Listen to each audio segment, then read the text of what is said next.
Hey horror fans, today we continue our dive into the story of Poppy Playtime, Chapter 3. Of course, we're gonna check out the antagonists of this chapter, especially Mommy Longlegs. So, come in and brace yourselves for the wild ride this toy, inspired by Spaghetti Betty, is gonna take us on. After this, your mind might just be blown. Hope you dig it. Now, Mommy Longlegs is definitely fuel for the prototype that dragged her away. But if you think Mommy Longlegs is gone for good, you're way off. I'll hit you with solid facts that confidently prove Mommy Longlegs is making a comeback in Chapter 4 of Poppy Playtime. Let's backtrack to Chapter 2.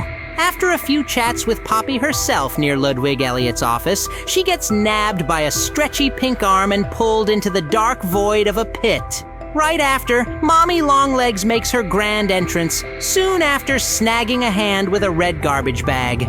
It becomes clear something's up with this toy. I mean, it's not just a freaky science project gone wrong, but obviously Mommy Longlegs wants to play a game, or rather, several games. Actually, Poppy recently clued us in about a train that could get us out of the factory.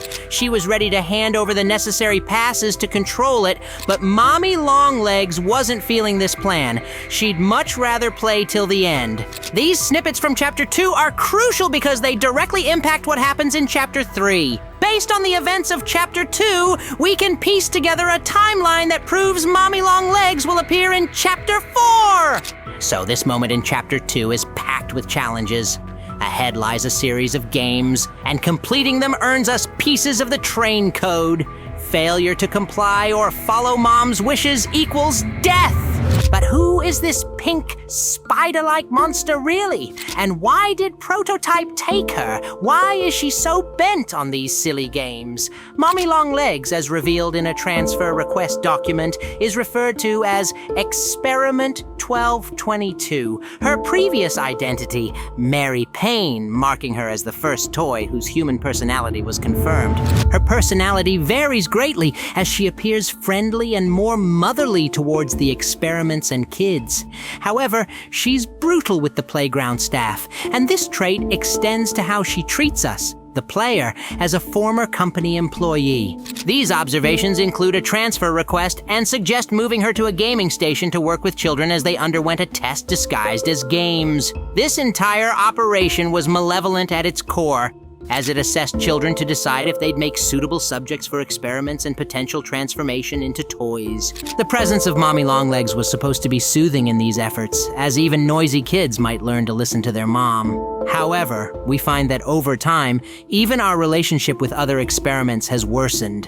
Throughout our journey across the game station, we encounter a variety of puzzles. These puzzles are reminiscent of games from our childhood. For instance, there's a modified version of red light, green light.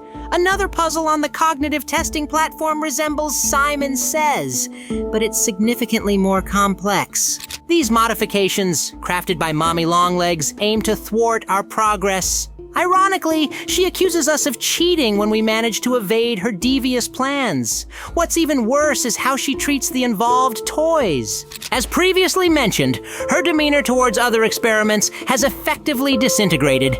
This is observed firsthand after completing the musical memory or defeating Huggy Wuggy. Mommy Longlegs mercilessly eliminates Bunzo Bunny and the Mini Huggies after we navigate through PJ Pug-a-Pillar's section. PJ Pug-a-Pillar seems to escape this fate, perhaps because the player cheats in this mini-game. As a result, Mommy focuses her fury on us rather than PJ's failure.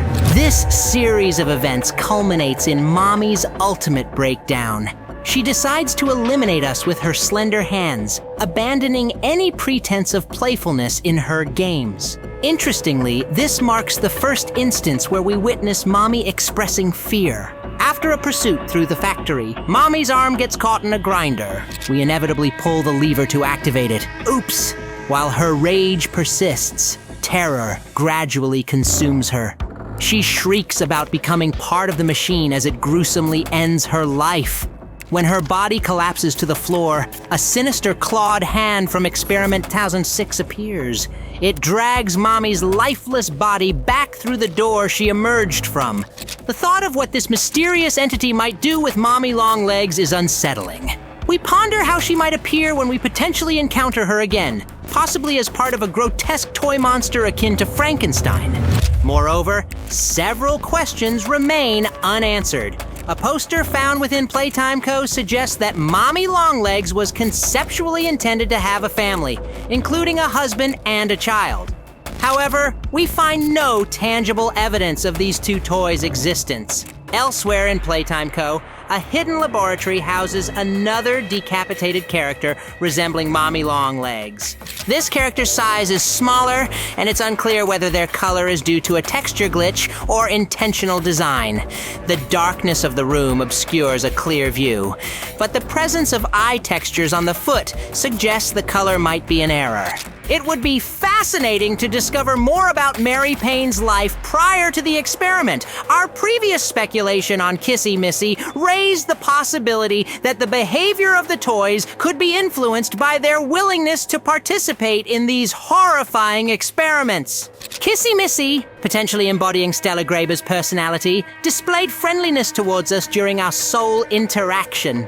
Stella seemed enthusiastic about her role, aspiring to bring joy to children, which could imply her acceptance of becoming a toy.